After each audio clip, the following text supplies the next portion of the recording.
Promouvoir l'entrepreneuriat au féminin, c'est l'ambition de mes invités. Marjolaine Ferraille, bonjour. Bonjour. Bienvenue, vous êtes déléguée générale du réseau Les Premières. Et Stéphanie Edmond-Mariette, bonjour. Bonjour. Et bienvenue, présidente de SEM Habitat Durable. Présentez-nous ce réseau pour commencer, Marjolaine Ferraille, fondé en 2003, Les Premières. De quoi s'agit-il ? Alors, Les Premières adressent un chiffre dont on entendra sans doute parler en ce début mars.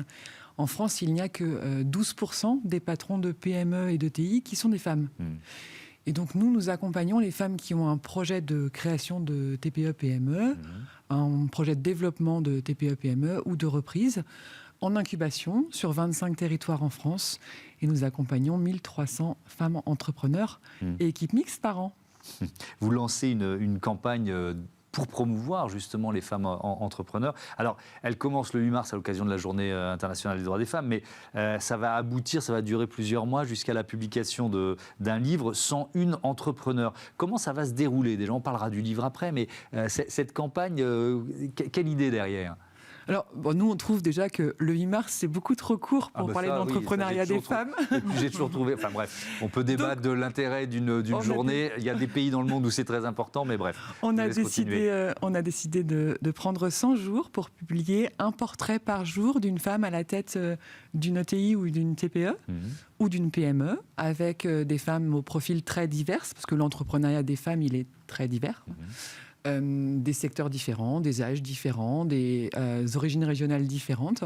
Et elles partagent dans ce livre à la fois leur parcours et aussi tous les moments où elles ont pivoté, où elles ont compris des choses, leurs échecs, comment elles ont rebondi, leurs meilleurs conseils. Donc c'est assez intime. C'est une manière de s'adresser à toutes les femmes qui ont envie d'être entrepreneurs, qui sont entrepreneurs, pour dire bon, on peut y arriver, c'est pas simple, il faut faire attention, il faut être accompagné, tout ça, mais c'est une belle idée, c'est une belle manière d'avoir un impact dans la société, puisqu'on est ici pour parler d'impact. Et puis c'est un peu ce que je comprends, un peu aussi une boîte à outils dans lesquelles des femmes qui veulent se lancer ou qui viennent de se lancer pourront puiser au gré des expériences des unes et des autres. Mais on va détailler tout ça, parce que je voudrais quand même vous présentiez, Stéphanie Edmond-Mariette. Vous faites partie des 101 entrepreneurs mis en avant dans ce livre. SEM Habitat Durable, présentez-nous votre entreprise. Alors, SEM Habitat Durable, c'est une agence immobilière à impact.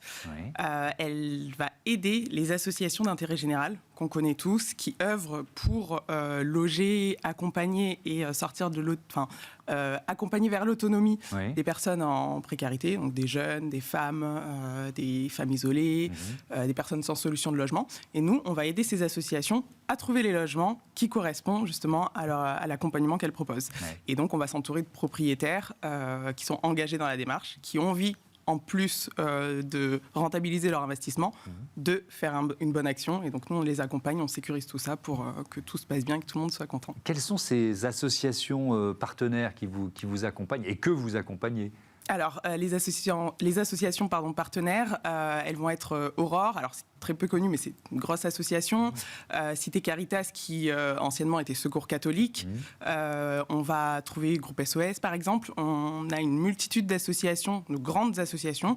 On peut encore citer Emmaüs, Croix-Rouge. Voilà les associations qui sont demandeuses de logement aujourd'hui. En quoi, Marjolaine Ferraille, le parcours, l'histoire de Stéphanie sont peut-être emblématiques ou justement peuvent inspirer de futurs entrepreneurs ? En fait, quand on demande aux hommes et aux femmes pourquoi ils entreprennent, ils n'ont pas la même motivation. C'est des chiffres et des stats de BPI de 2021. Les hommes, je pense que vous pouvez deviner pourquoi. Leur première motivation pour entreprendre, c'est le revenu ou l'augmentation du capital. Et les femmes, la première motivation, c'est donner vie à une idée et donner du sens. Donc, elles portent très souvent des projets à impact, les femmes entrepreneurs.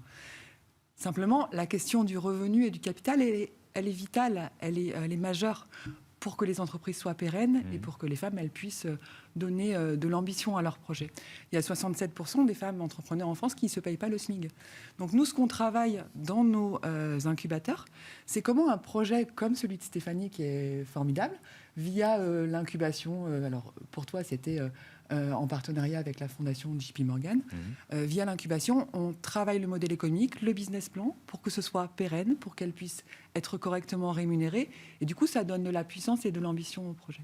Alors justement, vous m'avez offert la transition, parce que j'allais vous demander en quoi le réseau, le service, les idées des premières vous avez servi. Comment ça s'est passé ? Alors, ça s'est super bien passé et je remercie vraiment Les Premières, qui fait partie de ces réseaux d'accompagnement qui aident justement à prendre confiance en soi. Moi, je viens pas du monde de l'entrepreneuriat. Je suis une femme, je me suis retrouvée confrontée à beaucoup de barrières en étant, pas du milieu. Et donc, Les Premières m'ont vraiment sécurisée. Moi, j'avais une idée. Je savais qu'elle allait marcher. Maintenant, je ne savais pas comment m'y prendre. Et Les Premières m'ont vraiment accompagnée vers la structuration d'un modèle économique, vers la prise de confiance en soi, vers la prise de hauteur, tout ce qu'un entrepreneur a besoin pour démarrer. Vous avez vraiment vu la différence avant-après, en quelque sorte, même quand il s'agissait d'aller... je ne sais pas, peut-être à un rendez-vous avec un financier, un banquier, parce qu'on sait qu'il y a pas mal de biais. Il y a des sujets. Il y a de biais de genre, on va dire, à combattre. Donc vous avez vraiment vu la différence ? Oui, exactement. Et surtout, on a bénéficié d'un programme avec une experte au sein des Premières, qui nous a aidés aussi à prendre confiance et à visualiser le fait qu'on pouvait nous aussi être des entrepreneuses à succès. Et du coup, ça m'a beaucoup aidée. Je vous disais, la confiance en soi, c'est hyper important. C'est majeur. Et sur ce point-là, j'ai vu la différence. Et alors, ça dépend de soi et ça dépend du regard des autres. Celui-là, il faut aussi le faire évoluer. Je ne parlais pas des banques par hasard. Les banques prêtent moins aux femmes entrepreneurs. Alors les banques et l'ensemble des financiers en général, on a 2 fois moins de chances d'obtenir un financement quand on est une femme en France. Après, c'est pas agréable quand en face de vous, le banquier ou la banquière d'ailleurs vous demande qu'est-ce que votre conjoint il pense de votre projet. Si vous êtes puissante, si vous êtes préparée, si votre modèle économique il est ambitieux, il y a un peu moins de chances que ça arrive. Si ça arrive, vous savez répondre, voire vous savez quitter la pièce, parce qu'un partenaire financier, c'est d'abord un partenaire. Oui, donc s'il est totalement borné, il faut mieux quitter la pièce. Voilà. Disons les choses comme elles sont, c'est ça ? Mais bon, on a des très bons partenaires bancaires aux Premières. Et, voilà. Et on est ravis qu'aujourd'hui, Stéphanie, qui est dans le livre, elle puisse partager tout ça et son expérience. Et c'est un rôle modèle. En France, on a peu de rôle modèles féminins sur l'entrepreneuriat, et c'est souvent des femmes qui sont très puissantes, à la tête de start-up ou de grandes entreprises. Et l'idée, c'est de diffuser des modèles un peu intermédiaires qui parlent à tout le monde et qui permettent à toutes les femmes de se rendre compte qu'entreprendre avec de l'impact, c'est possible, et il faut le faire bien avec un beau modèle économique. Et je reviens justement à ce que vous faites avec votre entreprise SEM Habitat Durable, parce que je me suis posé la question des propriétaires engagés. Est-ce que vous en trouvez facilement ? Est-ce qu'il y a un profil type du propriétaire engagé ? Vous voyez ce que je veux dire ? Il n'y a pas de profil type du propriétaire engagé, on reçoit tout le monde. Alors justement, ça fait partie aussi des différences que je vois au démarrage, quand je sollicitais les propriétaires. Justement, je rentrais dans ce mécanisme de me dévaloriser. Aujourd'hui, à la sortie des Premières, j'adresse des propriétaires et je suis sûre de mon modèle économique, on l'a bien travaillé ensemble. Donc, je leur propose quelque chose de solide et ce qui fait que les propriétaires ressentent et sont plus sécurisés. Et donc acceptent. Oui, parce qu'il y a, j'imagine, un certain nombre de craintes ou d'idées reçues que vous devez combattre, lesquelles ? Tout à fait. La stigmatisation, c'est vraiment la plus grande difficulté que j'ai pu avoir. Alors, bien sûr, on se dit, OK, on loue à des associations, d'accord, mais le loyer va être bas, mon appartement va être saccagé, etc. Non, les associations, elles louent au prix du marché. Elles s'engagent à louer pour 3 ans et voire plus. En moyenne, c'est plutôt 9 ans de location. Donc pour un propriétaire, c'est royal. Et en plus, elles entretiennent le bien pour le compte du propriétaire. Donc c'est royal. Et quand on présente ça à un propriétaire, il est ravi. Donc on arrive de plus en plus à accueillir de nouveaux propriétaires. Il y en a même qui nous appellent pour nous confier leur appartement, parce qu'ils savent qu'en plus de ces éléments sécuritaires, ils ont un impact significatif sur la vie des personnes qui sont logées.